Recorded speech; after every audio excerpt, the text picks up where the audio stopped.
नमस्कार मित्रांनो, मी सिद्धार्थ आपल्या सर्वांचं माझ्या यूट्यूब चॅनलमध्ये स्वागत करतो. आज आपण ऑपरेटिंग सिस्टीम या विषयाचे 75 MCQ पाहणार आहोत, जे की CPU शेड्यूलिंग या कॉन्सेप्टवर आधारित असणार आहेत. मागील व्हिडिओमध्ये आपण 25 MCQ पाहिले होते, जे की बेसिक ऑपरेटिंग सिस्टीमवर आधारित होते आणि या व्हिडिओमध्ये आपण पाहणार आहोत ऑपरेटिंग सिस्टीममधील CPU शेड्यूलिंग या कॉन्सेप्टवरील MCQ. तर आजच्या व्हिडिओचा जो अजेंडा राहणार आहे तो आपण पाहूया. तर first basic concept of CPU scheduling. CPU scheduling म्हणजे नेमकं काय असतं ते आपण पाहणार आहोत सर्वप्रथम. त्यानंतर CPU शेड्यूलरची डायग्राम पाहणार आहोत. त्यानंतर CPU शेड्यूलिंगमधले सर्व अल्गोरिदमचं इंट्रोडक्शन, जे की ब्रीफ इंट्रोडक्शन आपण पाहणार आहोत. त्यानंतर आपण MCQला सुरुवात करणार आहोत, जे की बेसिक MCQ 30 पाहणार आहोत. त्यानंतर आपण जे की बेनिफिट आहेत शेड्यूलिंग अल्गोरिदमचे, जे बेनिफिट आहेत 6 किंवा 7 जे शेड्यूलिंग अल्गोरिदम आहेत त्याचे निश्चितपणे CPUसाठी बेनिफिट आहेत. तर ते बेनिफिट काय आहेत तर ते पाहणार आहोत आपण MCQ थ्रू. आणि त्यानंतर CPU शेड्यूलिंगचे अल्गोरिदम जे आहेत तर त्याचे MCQ पाहणार आहोत. तर आपण बेसिक कॉन्सेप्ट पाहणार आहोत की CPU शेड्यूलिंगमध्ये arrival time at which the process arrive in ready state. Ready स्टेटमध्ये प्रोसेस जेव्हा येते त्या टायमाला आपण अराईव्ह टाईम म्हणतो. Completion time at which process complete the execution. CPUकडून जेव्हा प्रोसेस कम्प्लिटली डन होते किंवा एक्झिक्युशन कंप्लीट होते किंवा प्रोसेस टर्मिनेट होते तर त्याला आपण कंप्लेशन टाईम म्हणतो. त्यानंतर burst time required by the process for CPU execution.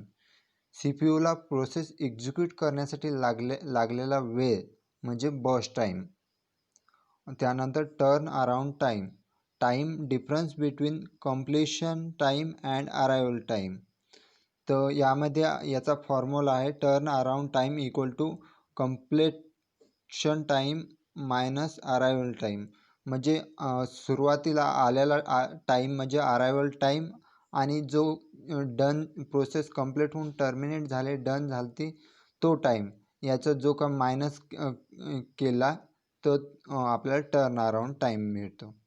त्यानंतर waiting time difference between turn around time and burst time. याचा फॉर्म्युला आहे waiting time equal to turn around time minus burst time. तर हे होते basic concept CPU शेड्यूलिंगमधले, जे की algorithms जे की पुढे पाहणार आहोत आपण त्यामध्ये यूज होतात.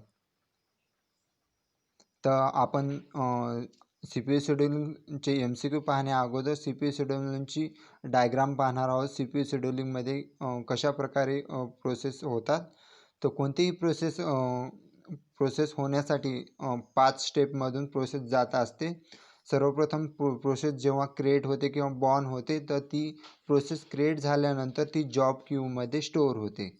प्रोसेस क्रिएट झाल्यानंतर ती जॉब क्यूमध्ये स्टोअर होते. त्यानंतर जे की जॉब शेड्यूलर किंवा लाँग टर्म शेड्यूलर असतात ते त्या प्रोसेसला सिलेक्ट करतात आणि सिलेक्ट केल्यानंतर जॉब शेड्यूलर किंवा लाँग टर्म शेड्यूलर हे प्रोसेसला सिलेक्ट करून रेडी क्यूमध्ये एंटर करतात, रेडी क्यूमध्ये टाकतात. रेडी क्यूमध्ये टाकल्यानंतर रेडी क्यूमध्ये ज्या आलेल्या प्रोसेस असतात त्या एक्झिक्युशनसाठी रेडी प्रोसेस असतात, ज्या एक्झिक्युशनला जाण्यासाठी रेडी असतात. मग त्यानंतर जो CPU शेड्यूलर किंवा आपण शॉर्ट टर्म शेड्यूलर म्हणतो ते शेड्यूलर रेडी क्यूमधल्या प्रोसेस सिलेक्ट करतात. CPU शेड्यूलर किंवा शॉर्ट टर्म शेड्यूलर हे रेडी क्यूमधल्या प्रोसेस सिलेक्ट करतात आणि CPUकडे एक्झिक्युशनसाठी प्रोसेस पाठवतात. आणि समजा जर प्रोसेसला जर इनपुट आउटपुटची काही नीड लागत नसेल तर प्रोसेस एक्झिक्यूट होऊन टर्मिनेट होते. आणि समजा जर एखाद्या प्रोसेसला इनपुट रिसोर्सची काही गरज भासली तर ती प्रोसेस पुन्हा जॉब क्यूमध्ये येते. जॉब क्यू नंतर जी काय तिला आयोची नीड पडलेली इनपुट आउटपुटची ती नीड पूर्ण होऊन पुन्हा रेडी क्यूमध्ये येते आणि परत सी पी यूकडे एक्झिक्युशनला जाते आणि नंतर मग टर्मिनेट होते. अशा प्रकारे C P U scheduling work करते. यानंतर आपण पाहणार आहोत की सी पी यू शेड्यूलिंगमधले जे अल्गोरिदम आहेत जे की प्रिमिटिव्ह नॉन प्रिमिटिव्ह अशा प्रकारचे 2 प्रकारचे अल्गोरिदम आपण पाहतो. तर आपण सर्वप्रथम या जे की आपण अल्गोरिदम पाहत आहोत की सर्वांच्या पुढे प्रिमिटिव्ह नॉन प्रिमिटिव्ह असं लिहिलेलं आहे. तर आपण सर्वप्रथम समजून घेऊ की प्रिमिटिव्ह आणि नॉन प्रिमिटिव्ह काय असतं. समजा एखादी प्रोसेस एक्झिक्यूट होत असेल आणि त्या प्रोसेसला प्रिम्प्ट करणे की त्या प्रोसेसला थांबवणे आणि दुसरी प्रोसेस एक्झिक्यूट करणे याला म्हणतात की प्रिमिटिव्ह. समजा P1 प्रोसेस एक्झिक्यूट होत असेल आणि P2 प्रोसेस आले आणि P1 प्रोसेसचा हा 10 मिलीसेकंद जर टाईम असेल, 10 मिलीसेकंद टाईम संपला की P2 ही प्रोसेस एक्झिक्यूट होणार. तर त्याला आपण प्रिमिटिव्ह म्हणतो. आणि नॉन प्रिमिटिव्हमध्ये जर एखादी प्रोसेस एक्झिक्युशनला गेलेली असेल तर तिचं कम्प्लिशन किंवा टर्मिनेशन जोपर्यंत होत नाही तोपर्यंत ती सी पी यू अलोकेट करून ठेवते. कोणतीही प्रोसेस येऊन त्या प्रोसेसला प्रिम्प्ट करू शकत नाही.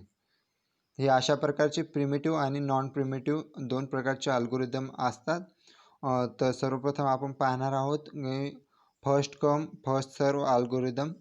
यामध्ये हा अल्गोरिदम जो आहे फर्स्ट इन फर्स्ट आउट जो की आपण क्यू पाहतो त्यावर डिपेंड आहे.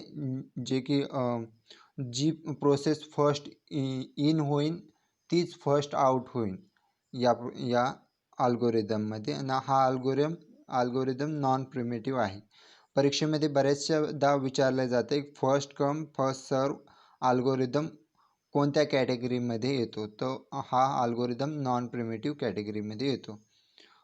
त्यानंतर पाहणार shortage job first. Shortage job first म्हणजे समजा P1 P2 P3 अशा प्रोसेस एक्झिक्युशनसाठी रेडी स्टेटमध्ये आलेल्या आहेत. तर त्यापैकी ज्या प्रोसेसचा वर्स्ट टाईम सगळ्यात कमी आहे तर ती प्रोसेस सी पी यूकडे एक्झिक्युशनसाठी पाठवतात. तर हे शॉर्टेज जॉब फर्स्टमध्ये होते. शॉर्टेज जॉब फर्स्ट हा अल्गोरिदम नॉन प्रिमिटिव्ह या कॅटेगरीमध्ये येतो. त्यानंतर round robin algorithm. Round robin अल्गोरिदममध्ये आपण पाहिलं की मागच्या लेक्चरमध्ये सुद्धा आपण एक प्रश्न राऊंड रॉबिनवर घेतला होता की राऊंड रॉबिन अल्गोरिदममध्ये टाईम क्वांटम डिफाईंड असतो. कोणतीही प्रोसेसला टाईम क्वांटम डिफाईंड असतो. त्या समजा P1 प्रोसेस असेल तिला 5 मिलीसेकंद, P2 8 मिलीसेकंद असा टाईम डिफाईंड असतो की तेवढाच टाईम सी पी यू तिला त्या प्रोसेसला एक्झिक्यूट करणार. हा जो राऊंड रॉबिन अल्गोरिदम आहे तो प्रिमिटिव्ह शेड्यूलिंग अल्गोरिदममध्ये येतो. त्यानंतर पाहणार आहोत आपण next algorithm parity based scheduling algorithm. Parity based scheduling अल्गोरिदममध्ये ज्या प्रोसेसची हायेस्ट प्रायोरिटी आहे त्या प्रोसेसला सी पी यू अलोकेट लवकर होतो. समजा प्रोसेस P1 P2 P3 आहे. या प्रोसेसपैकी ज्या प्रोसेसची हायेस्ट प्रायोरिटी आहे त्या प्रोसेसला सर्वप्रथम सी पी यू अलोकेट होईल. त्यानंतर longest job first. Longest job फर्स्टमध्ये हा अल्गोरिदम टोटली डिफरंट अपोजिट हा शॉर्टेज जॉब फर्स्टच्या अपोजिट आहे आणि हा सुद्धा नॉन प्रिमिटिव्ह आहे. जी प्रोसेस सर्वात लॉंगेस्ट असते तिला फर्स्ट एक्झिक्युशनसाठी पाठवलं जाते. हा एक नॉन प्रिमिटिव्ह कॅटेगरीचा आहे. आणि पॅरिटी बेस्ड शेड्यूलिंग अल्गोरिदम हा सुद्धा एक नॉन प्रिमिटिव्ह कॅटेगरीचा अल्गोरिदम आहे. तर आपण नेक्स्ट तर आपण प्रश्नाला सुरुवात करणार आहोत. आपण विद्यार्थी मित्रांनो, आपण पाहत असाल की प्रश्न क्रमांक 26 आलेला आहे, जो की आपण मागच्या क्लासेसमध्ये पाहिलेले 25 प्रश्न पाहिलेले आहेत. त्यामुळे प्रश्न क्रमांक 26 पासून स्टार्ट केलेला आहे. तर प्रश्न क्रमांक 26, the scheduler select a process from the process in memory that are ready to execute and allocate the CPU to the process is. मेमरीमधले रेडी स्टेटमध्ये असणारे प्रोसेसला कोण सी पी यू अलोकेट करून देते. मेमरीमध्ये जे की रेडी स्टेटमध्ये प्रोसेस आहेत त्या प्रोसेसला सी पी यू कोण अलोकेट करून देते, असा प्रश्न विचारला गेलेला आहे. तर याचं करेक्ट आन्सर जे आहे, शॉर्ट टर्म शेड्युलर किंवा सी पी यू शेड्युलर जे असतात ते प्रोसेसला सी पी यू अलोकेट करून देतात. तर नेक्स्ट प्रश्न पाहणार आहोत आपण. नेक्स्ट प्रश्न आहे, which of the following scheduling algorithm give minimum average waiting time. तर ऑप्शन आहेत first in first out algorithm, round robin algorithm, shortest job first algorithm, priority algorithm. ते यापैकी करेक्ट आन्सर आहे शॉर्टेज जॉब फर्स्ट अल्गोरिदम, जे की सर्वात कमी burst time असतो, तीच प्रोसेस एक्झिक्युशन होते. त्यानंतर प्रश्न क्रमांक 28, indefinite blocking problem in priority scheduling algorithm is called. indefinite blocking problem in priority scheduling algorithm is called. Option आहेत प्रिमिटिव्ह, ऑप्शन 2 आहे एजिंग, ऑप्शन सी आहे स्टारव्हेशन, ऑप्शन सी आहे नन ऑफ दिस. तर आपल्याला अगोदर माहिती पाहिजे की जी की प्रायोरिटी शेड्यूलिंग अल्गोरिदम आहे, त्या प्रायोरिटी शेड्यूलिंग अल्गोरिदममध्ये ज्या काय प्रोसेस येत असतात, तर त्या प्रोसेस अकॉर्डिंग टू प्रायोरिटी ज्या प्रोसेसची प्रायोरिटी सर्वात हायेस्ट आहे ती प्रोसेस एक्झिक्युशनसाठी सी पी यूकडे पाठवली जाते. तर सी पी यूमध्ये जी करंटली प्रोसेस जी रनिंग होत आहे त्या प्रोसेसची प्रायोरिटी ही रेडी क्यूमध्ये जी प्रोसेस आहे तिच्याशी कंपेअर केली जाते आणि अकॉर्डिंग टू प्रायोरिटी रेडी क्यूमधली ही प्रोसेस ही सिलेक्ट केली जाते. तर ज्या प्रोसेसचा हायेस्ट प्रायोरिटी असते रेडी क्यूमध्ये ती प्रोसेस सिलेक्ट केली जाते. तर यामध्ये समजा एखाद्या प्रोसेसची प्रायोरिटी जर कमी असेल तर ती इंडेफिनेट ब्लॉकिंग प्रॉब्लेममध्ये जाते. समजा एखाद्या प्रोसेसची प्रायोरिटी इतर प्रोसेसपेक्षा कमी असेल तर ती प्रोसेस अनिश्चित काळापर्यंत ब्लॉकिंग स्टेटमध्ये जाते किंवा तिला सी पी यू एक्झिक्युशनसाठी भेटत नाही. आणि ज्या काही हायेस्ट प्रायोरिटीवाल्या प्रोसेस असतात त्या लवकर एक्झिक्यूट होतात. तर यालाच आपण स्टारव्हेशन असं म्हणतो, की जे की इंडिफिनेट ब्लॉकिंग प्रॉब्लेम क्रिएट होतो. म्हणजे एखाद्या लोएस्ट प्रायोरिटीवाली जी प्रोसेस असते तिला सी पी यू मिळत नाही, त्याच प्रॉब्लेमला आपण स्टारव्हेशन प्रॉब्लेम असं किंवा म्हणू शकतो. त्यानंतर नेक्स्ट प्रश्नाकडे वळणार आहोत आपण. प्रश्न क्रमांक 21. प्रश्न क्रमांक 29, increase in the priority of any process to overcome starvation problem of priority algorithm is called. स्टारव्हेशन जो आपण आता मागच्या प्रश्नामध्ये प्रॉब्लेम पाहिला त्याचं जे ओव्हरकम करण्यासाठी ओव्हरकम कशामध्ये होतं, तर ऑप्शन आहेत पेजिंग, मॅपिंग आणि एजिंग आणि स्वॅपिंग. तर समजा जी काय आपण स्टारव्हेशन प्रॉब्लेममध्ये पाहिलं की इंडेफिनेट काळासाठी ज्या लोएस्ट प्रायोरिटीवाली जी प्रोसेस असते ती वेटिंग स्टेटमध्ये राहते किंवा तिला सी पी यू भेटत नाही. तर एजिंग जे आपलं करेक्ट आन्सर आहे, ते एजिंगमध्ये काय होतं की जी की प्रोसेसची जी प्रायोरिटी असते लोएस्ट, ती प्रायोरिटी इन्क्रीज करण्याचं काम हे एजिंगमध्ये होतं. समजा एखादी लोएस्ट प्रायोरिटीवाली प्रोसेस आहे तर तिची जी प्रायोरिटी आहे ती वाढवली जाते, इन्क्रीज केली जाते आणि तिला हायेस्ट प्रायोरिटी करून मग ती प्रोसेस सी पी यूकडे अलोकेशनसाठी पाठवले जाते. हे ओव्हरकम जे होत आहे स्टार्वेशनचं, याला आपण एजिंग म्हणतो. प्रश्न क्रमांक 30, which scheduling algorithm are allocate the C P U first to process that request the first C P U. कोणता शेड्युलिंग अल्गोरिदम आहे जो की सी पी यूची प्रोसेसने फर्स्ट रिक्वेस्ट केल्यावर C P U first allocate करून देतो. तर यामध्ये ऑप्शन आहेत round robin scheduling algorithm, priority scheduling algorithm, first in first out scheduling algorithm, shortest job first scheduling algorithm. तर यापैकी सी ऑप्शन करेक्ट आहे, first in first out scheduling algorithm. तर next प्रश्नाकडे वळणार आहोत. Round ribbon algorithm falls under the category. आपण already आपण पाहिलेलं आहे की जेव्हा आपण बेसिक कॉन्सेप्ट पाहत होतो तेव्हा सर्व अल्गोरिदमच्या समोर त्यांची कॅटेगरी लिहिलेली होती. तोच प्रश्न विचारला गेलेला आहे. Non preemptive scheduling algorithm, preemptive scheduling algorithm, A and B, none of this. तर यापैकी बी ऑप्शन हा करेक्ट आहे, preemptive scheduling algorithm.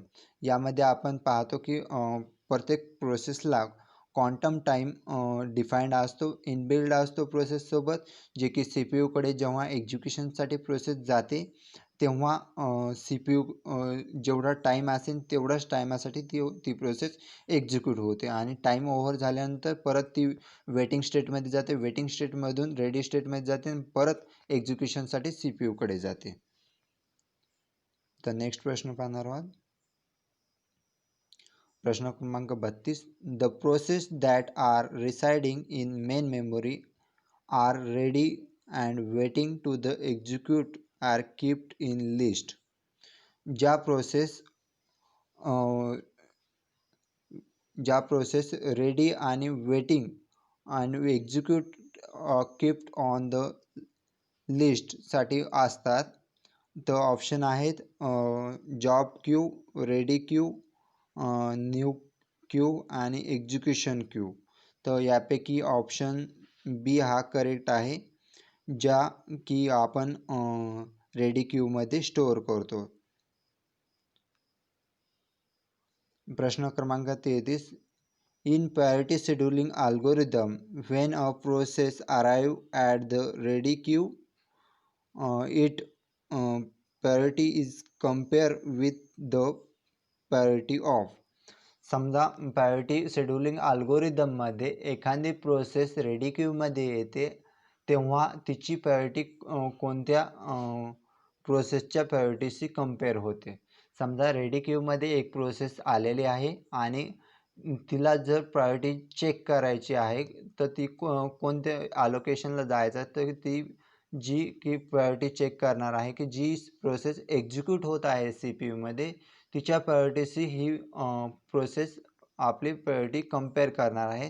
According to the priority ready क्यूमध्ये जेवढ्या काय प्रोसेस असतात त्यापैकी जी प्रोसेस हायेस्ट प्रायोरिटीवाली असेल तिला सी पी यूकडे नेक्स्ट अलोकेशनसाठी पाठवलं जाते. तर ऑप्शन सी हा करेक्ट आहे, करंटली रनिंग द प्रोसेस, जी करंटली सी पी यूमध्ये रन होत असेल प्रोसेस तिच्याशी कम्पेअर केली जाते. प्रश्न क्रमांक 34, scheduling is use to increase the C P U utilization, making the proper use of processor, and C आहे both A and B, and D आहे नन ऑफ अबो. तर यामध्ये पाहू शकता काय आपण की use to increase the C P U utilization, C P यूची जे आपण युटिलायझेशन आहे, सी पी यू कोणत्याही परिस्थितीमध्ये आयडल स्टेपमध्ये किंवा एम्प्टी राहायला नाही पाहिजे, त्याला काही ना काही काम चालूच असलं पाहिजे. त्यासाठी आपण त्याची युटिलायझेशन आहे तो इन्क्रीज करतो. आणि बी आहे making the proper use of processor, प्रोसेसरचा योग्य प्रकारे उपयोग करून घेणे. हे आपण पाहतो की सी ऑप्शन हा करेक्ट आहे, कारण की दोन्ही ए अँड बी हे दोन्ही ऑप्शन करेक्ट आहे. प्रश्न क्रमांक 35. In the time sharing OS, when the time slot given to the process is complete, the process goes from the running state to the.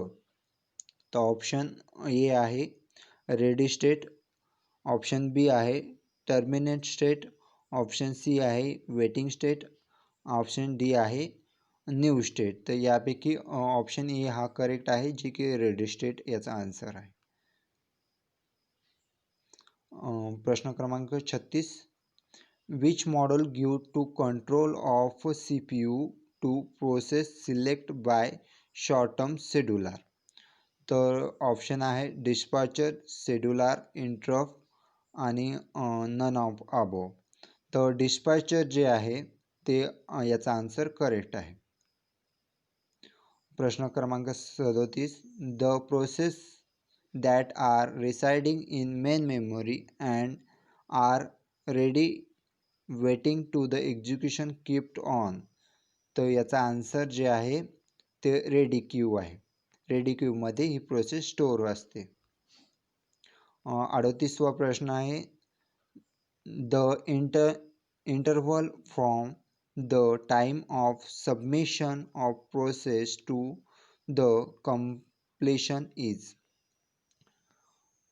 या प्रश्नामध्ये विचारलं गेलेलं आहे की सबमिशन प्रोसेस जेव्हा एंटर झालेली आहे आणि कम्प्लिशन झालेली आहे त्यामधला जो डिफरन्स असतो तो वेटिंग टाईम असतो. प्रश्न क्रमांक 39. प्रश्न क्रमांक 39. In the priority scheduling algorithm option आहेत CPU allocate to the process with highest priority, option B आहे CPU is allocated to the process with the lowest priority, option C आहे equal priority CPU can not be scheduled आणि option D आहे none of above. तर यापैकी option A हा correct आहे. CPU is allocated to the process with highest priority जी आहे तिला आपण सर्वप्रथम अलोकेशनसाठी घेतो, जे की प्रायोरिटी शेड्युलिंगमध्ये निश्चित असतं की जी प्रोसेसची प्रायोरिटी सर्वात जास्त आहे रेडी क्यूमध्ये तिला आपण सर्वप्रथम अलोकेशनसाठी CPU घेतो. प्रश्न क्रमांक 40. Which algorithm is define and time quantum. Time quantum कोणत्या अल्गोरिदममध्ये यूज केलं जातं किंवा कोणत्या अल्गोरिदममध्ये डिफाईन केलं जातं. आपण ऑलरेडी याचं पाहिलेलं आहे की राऊंड रॉबिन अल्गोरिदममध्ये टाईम क्वांटम हा यूज केला जातो की जे की short term scheduling algorithm, priority scheduling algorithm, multi level algorithm यामध्ये टाईम क्वांटम हा यूज होत नाही, कारण की हे नॉन प्रिमेटिव्ह अल्गोरिदम आहेत आणि राऊंड रॉबिन हा प्रिमेटिव्ह अल्गोरिदम आहे, त्यामुळे यामध्ये टाईम क्वांटम हा यूज होतो. प्रश्न क्रमांक 41. Process are classified into different group. Process are classified into different group. कोणत्या शेड्यूलिंग अल्गोरिदममध्ये प्रोसेस ही डिफरंट ग्रुपमध्ये क्लासिफाईड होते. राऊंड रॉबिनमध्ये, शॉर्टेज जॉब शेड्यूलिंग अल्गोरिदममध्ये, प्रायोरिटी शेड्यूलिंग अल्गोरिदममध्ये, मल्टी लेवल क्यू शेड्यूलिंग अल्गोरिदममध्ये. तर याचं करेक्ट आन्सर हे मल्टी लेवल क्यू शेड्यूलिंग अल्गोरिदममध्ये प्रोसेसची डिफरंट ग्रुपमध्ये कॅटेगराईज होतात. प्रश्न क्रमांक 42. Which one of the following can not be scheduled by kernel. Option A आहे kernel level thread, option B आहे प्रोसेस, ऑप्शन सी आहे user level thread, option D आहे नन ऑफ अबोव. तर याचं एक्सप्लेनेशन आहे user level thread are manage by thread library and the kernel is unaware of them. तर next प्रश्न पाहणार आहोत आपण. यानंतरचे जे MCQ आहेत ते CPU शेड्यूलिंगचे बेनिफिट्स यावर आधारित आहेत. तर आपण पाहणार आहोत आता यानंतरचे जे MCQ आहे ते CPU शेड्यूलिंगचे बेनिफिटचे. तर प्रश्न क्रमांक 43. CPU scheduling is the basis of. CPU scheduling ही कशावर बेसिस आहे? तर याचा ऑप्शन ए आहे multi processor system, option B आहे multi programming operating system, option C आहे मेमरी साईज सिस्टीम आणि ऑप्शन डी आहे नन ऑफ अबो. तर यामध्ये बी ऑप्शन हा करेक्ट आहे. मल्टी प्रोग्रामिंग ऑपरेटिंग सिस्टीमवर ही जे की C P U scheduling basis आहे, जे की इथं रॉंग आन्सर टिक झालेला आहे. सी ऑप्शन इथे करेक्ट दाखवत आहे, पण विद्यार्थी मित्रांनो बी हा ऑप्शन अगदी करेक्ट आहे, जे की मल्टी प्रोग्रामिंगसाठी सी पी यू शेड्यूलिंग ही बेसिस आहे. तर पुढचा प्रश्न पाहणार आहोत. With the multi programming is used to productivity. Option A आहे स्पेस, ऑप्शन बी आहे टाईम, ऑप्शन सी आहे मनी. तर याचं जे की ए आणि बी आणि सी हे तिन्ही पण ऑप्शन करेक्ट आहे, त्यामुळे option D all of the above हा पर्याय अगदी करेक्ट आहे. नेक्स्ट प्रश्न. What are the two types of process execution. तर फर्स्ट आहे I O and O S burst, second आहे C P U and I O burst आणि option C आहे memory and I O burst, option D आहे O S and memory burst. तर यापैकी option B हा correct आहे, C P U and I ओ म्हणजे input output bast. प्रश्न क्रमांक 47. An input-output bond program will be typically have.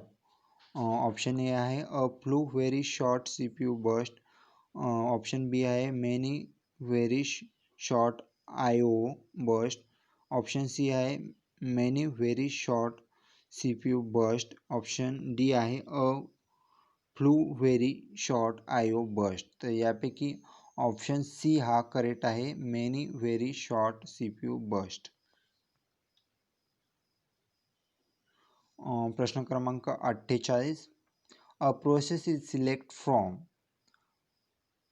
Dash dash queue by the dash dash scheduler to be executed. तर आपण प्रश्न काळजीपूर्वक वाचायचा आहे. A process is select from, एक प्रोसेस सिलेक्ट करते.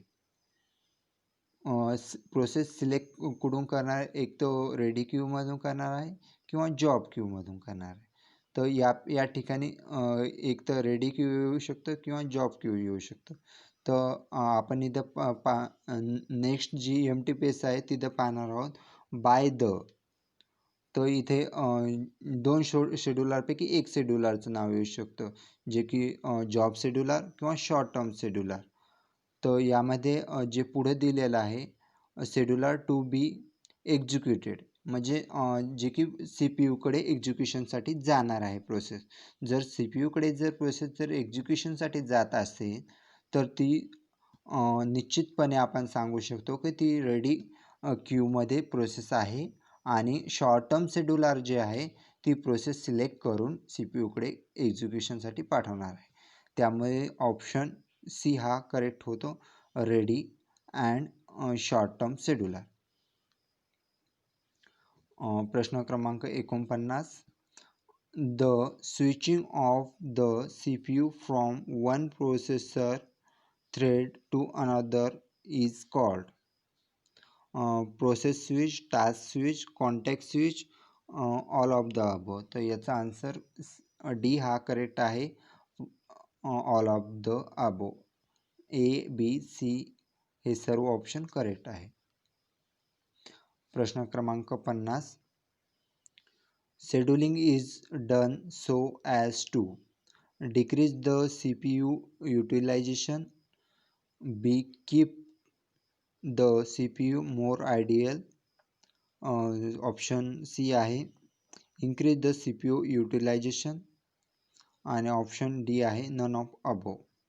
तर आपण निश्चितपणे सांगू शकतो की सी ऑप्शन हा करेक्ट आहे, कारण की सी पी यूचं युटिलायझेशन इन्क्रीज करण्यासाठी आपण शेड्युलिंग ही वापरत असतो, शेड्युलिंगचा वापर करत असतो. आणि ऑप्शन बी आहे keep the C P U more ideal. आपण सी पी यूला आयडियल ठेवू शकत नाही आहे, कारण सी पी यूचा पुरेपूर वापर करून घ्यायचा आहे आपल्याला. आणि ऑप्शन एमध्ये जे सांगितले आहे decrease the C P U utilization. C P यूचं आपण युटिलायझेशन हे डिक्रीज करू शकत नाही, जे आणि डिक्रीज जर झालं तर प्रोसेसचं जे एक्झिक्युशन टाईम आहे तो निश्चितपणे वाढला जातो. प्रश्न क्रमांक 51. In the following case non preemptive scheduling occur. या केसमध्ये नॉन प्रिमिटिव्ह शेड्युलिंग ऑकर होते. When a process switches from the running state to the ready state. Option B आहे keep the CPU more idle. Option C आहे when a process goes from the running state to the waiting state. आणि option D आहे all of the above. तर यापैकी option C हा अगदी correct आहे. when a process goes from the running state to the waiting state. प्रश्न क्रमांक 52. What is the turn around time. Turn around time हा काय आहे. तर आपण अगोदरच पाहिलेलं आहे की टर्न अराउंड टाईम काय आहे. तर ऑप्शन डी हा करेक्ट आहे. The total time from completion will the submission of the process. प्रश्न क्रमांक 53. Scheduling is done so as to increase the turnaround time, decrease the turnaround time, keep the turnaround time same. Option D आहे the total time from completion will the submission of a process. तर यापैकी decrease the turn around time, जो की turn around जो time आहे प्रोसेसचा तो decrease करणे हे शेड्यूलरचं काम असतं. प्रश्न क्रमांक 54. What is the waiting time. Waiting time हा काय आहे. तर ऑप्शन बी हे करेक्ट आहे. The total time spend in ready queue. म्हणजे सी पी यू आपल्या समोर आहे पण आपल्याला वेटिंग करावं लागत असते, कारण की जोपर्यंत प्रोसेस एक्झिक्यूट होत नाही तोपर्यंत वेटिंग स्टेटमध्ये प्रोसेस वेट करतात. प्रश्न क्रमांक 55. Scheduling is done so as to increase the waiting time, decrease the waiting time, total time spent in running queue, none of above. तर यामधला ऑप्शन बी हा अगदी करेक्ट आहे, अप्रोप्रिएट आहे. यामध्ये कसे वेगवेगळे प्रकारचे प्रश्न विचारले जातात सी पी यू शेड्युलिंगमध्ये, जे की सारखे दिसणारे असतात पण आन्सर अगदी डिफरंट असतात. तर यामध्ये ऑप्शन बी हा करेक्ट आहे. Decrease the waiting time. Waiting time हा कमी करण्यासाठी सी पी यू शेड्युलिंग होत असते. प्रश्न क्रमांक 56. What is the response time. तर रिस्पॉन्स टाईमचं आन्सर बी आहे. The total time taken from submission time till the first response is proceed. तर ऑप्शन बी हा अगदी करेक्ट आहे. प्रश्न क्रमांक 57. What is the response time. हा प्रश्न रिपीट झालेला आहे. तर आपण नेक्स्ट पाहणार आहोत C P U scheduling algorithm, जे की अल्गोरिदमवरचे कॉम्प्लेक्स प्रश्न विचारले जातात सी पी यू शेड्युलिंगवरचे, ते आपण पुढे पाहणार आहोत. प्रश्न क्रमांक 58.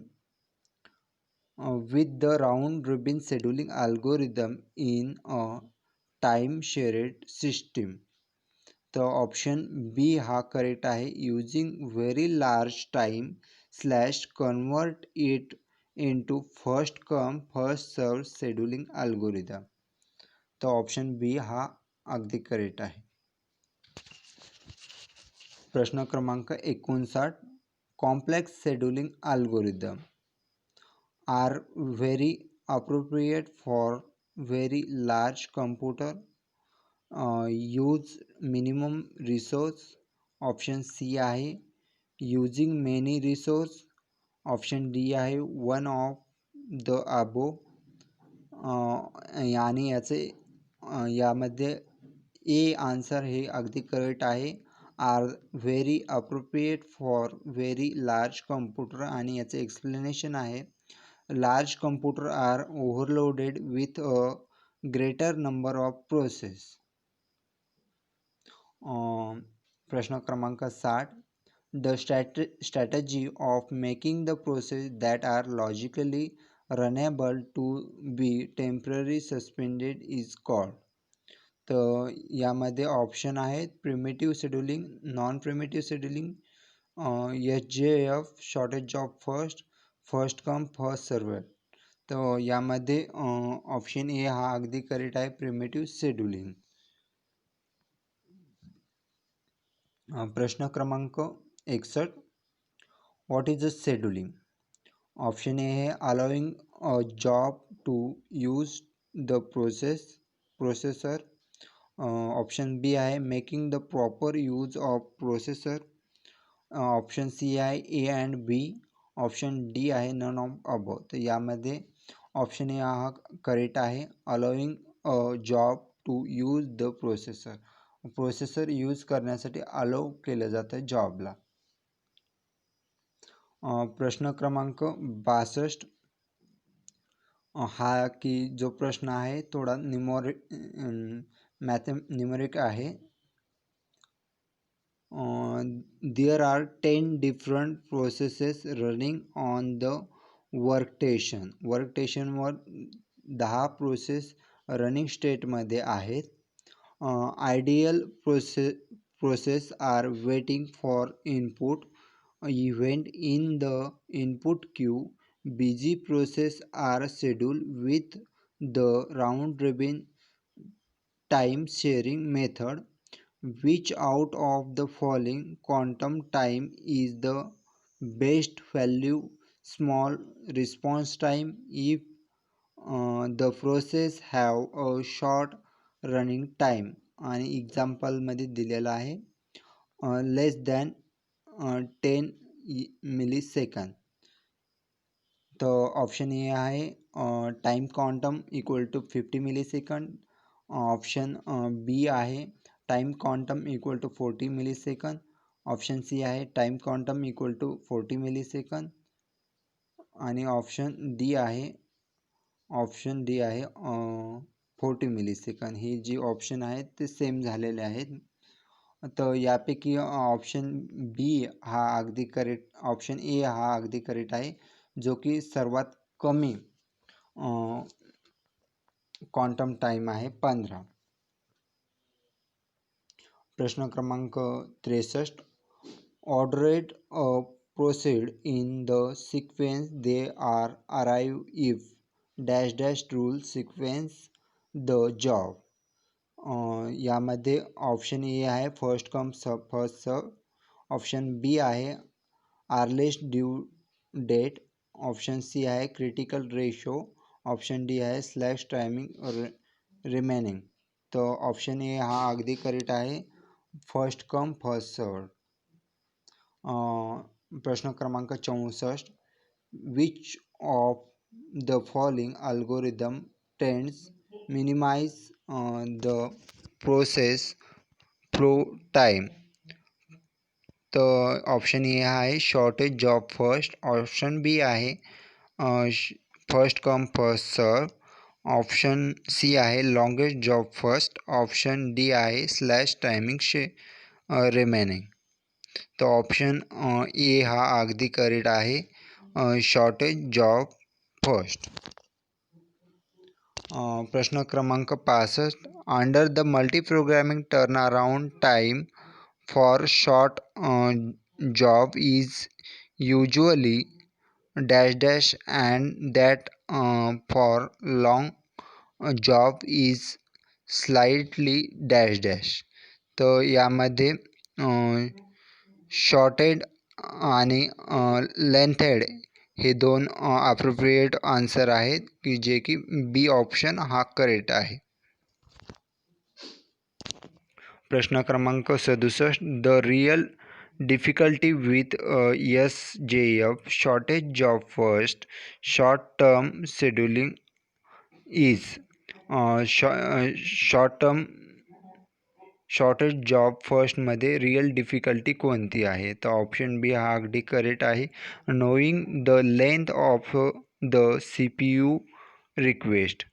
सी पी यू रिक्वेस्टची जी लेंथ आहे ती आपल्याला माहिती असते. नोईंग द लेंथ ऑफ नाही knowing the length of next CPU request, म्हणजे जी की नेक्स्ट प्रोसेसची रिक्वेस्ट येणार आहे तर तिची आपल्याला लेंथ माहिती असते, किती टाईम ती प्रोसेस एक्झिक्युशनसाठी CPUला यूज करणार आहे हे आपल्याला अगोदर माहिती असते.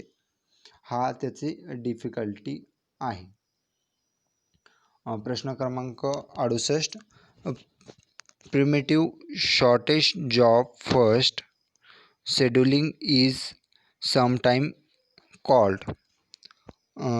तर ऑप्शन ए आहे fast shortage job scheduling algorithm, EDF scheduling, आणि ऑप्शन डी आहे HRRN शेड्यूलिंग.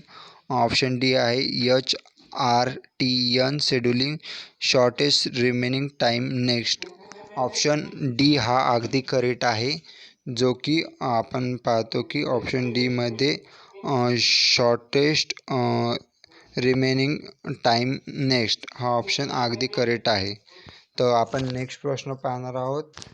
नेक्स्ट प्रश्न 69वा, ज्यामध्ये की shortest job first algorithm is simply priority algorithm where the priority is the inverse of the productivity to next worst.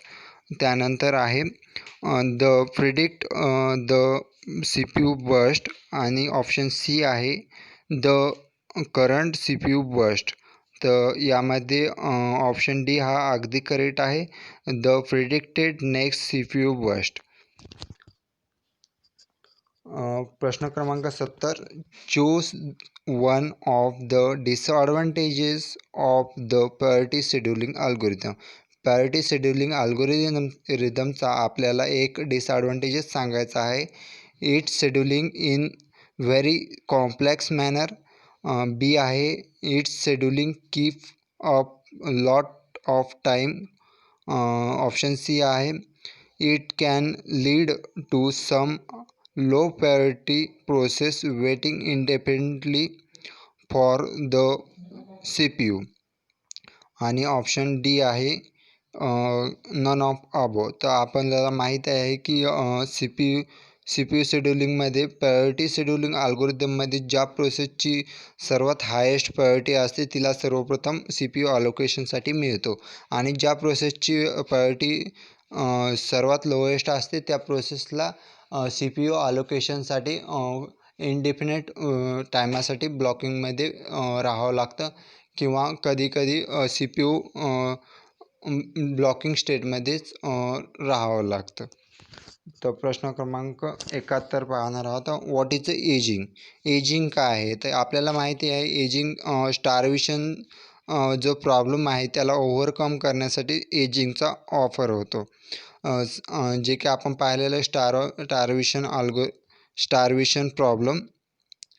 समजा एखाद्या प्रोसेसची जर प्रायोरिटी आपल्याला इन्क्रीज करायची असेल तर एजिंग ही यूज होते, आणि स्टार्वेशन जे असते, समजा प्रोसेसची प्रायोरिटी जर कमी असेल तर इंडिपेंडेंट टाईमसाठी ती प्रोसेस ब्लॉकिंगमध्ये असते. प्रश्न क्रमांक 72. Solution to the problem of independent blocking of low priority process is. तर ऑप्शन ए आहे स्टार्वेशन, ऑप्शन बी आहे वेट क्यू, ऑप्शन सी आहे रेडिक्यू आणि ऑप्शन डी आहे एजिंग. तर यामध्ये ऑप्शन डी हा अगदी करेक्ट आहे, जे की आपण बऱ्याचशा प्रश्नामध्ये पाहिलेलं आहे एजिंग काय असतं. प्रश्न क्रमांक 73 हा की गेट 2010मध्ये आलेला प्रश्न आहे. Which of the following statement are true. खालीलपैकी कोणता ऑप्शन करेक्ट आहे. Shortest remaining time first scheduling may cause starvation, preemptive scheduling may cause starvation, round robin is better than first come first serve in term of response time. तर यापैकी first second third हे तिन्ही पण statement अगदी correct आहेत, त्यामुळे option D हा अगदी करेक्ट होईल. प्रश्न क्रमांक 54 जॉब शेड्यूलर इज. जॉब शेड्यूलरचं दुसरं नाव काय आहे असं पण आपण म्हणू शकतो, जे की लाँग टर्म शेड्यूलर आहे. प्रश्न क्रमांक 55 C P U scheduler is. C P U शेड्यूलरचं आणखी एक दुसरं नाव आहे, जे की आपण सी पी यू शेड्यूलरला शॉर्ट टर्म शेड्यूलर असं म्हणतो. तर मित्रांनो, आपण कम्प्लिटली 75 क्वेश्चन पाहिलेले आहेत, जे की आजच्या जस्ट सिरीजमध्ये आपण टोटल 50 क्वेश्चन पाहिलेले आहेत. आणि नेक्स्ट जी काय क्लासमध्ये आपण पाहणार आहोत अल्गोरिदम्सवरती बेसिसवरती आणखी क्वेश्चन किंवा डेडलॉकवरती क्वेश्चन पाहणार आहोत. तर नेक्स्ट क्लास पाहण्यासाठी तुम्ही चॅनलला सबस्क्राईब करू शकता, की जेणेकरून तुम्हाला क्लासेसचे रेग्युलर बेसिसवरती नोटिफिकेशन मिळत जाईल. जर तुम्हाला क्लास आवडला असेल तर लाईक शेअर आणि सबस्क्राईब करायला विसरू नका. धन्यवाद.